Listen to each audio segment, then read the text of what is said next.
Bin Laden says the fight for the Palestinian cause is, quote, the most important factor driving al-Qaeda's war with the West and fueled the September 11th attacks. Good morning to you, Mr. Scully.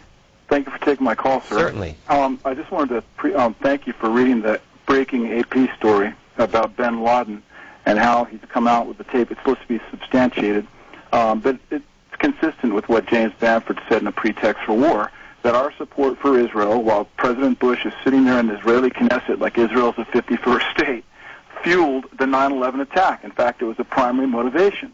And now we get this appeasement rhetoric, which is coming right from the neocons that are still in control of the Bush regime. I have a source who's a prominent journalist in D.C. who's in touch with, members of the Bush family, and they're very, very concerned over that speech. Is there any lesson, though, from the actions of Neville Chamberlain back in 1939, or is that an unfair comparison? Oh, Mr. Scully, there's no comparison here, because what we're talking about is what the Iraq Study Group with seasoned veterans, in foreign affairs. I mean, Lee Hamilton and other members of that group, James Baker, had talked about speaking with Iran and addressing the grievances. In this case, it's the ongoing illegal Israeli occupation of Palestinian land that fueled not only 9/11, but also was the reason we went into Iraq. We went into Iraq for Israel, and we're about ready to do the same for Iran. Mearsheimer and Walt addressed this as well in their book, The Israel Lobby and U.S. Foreign Policy.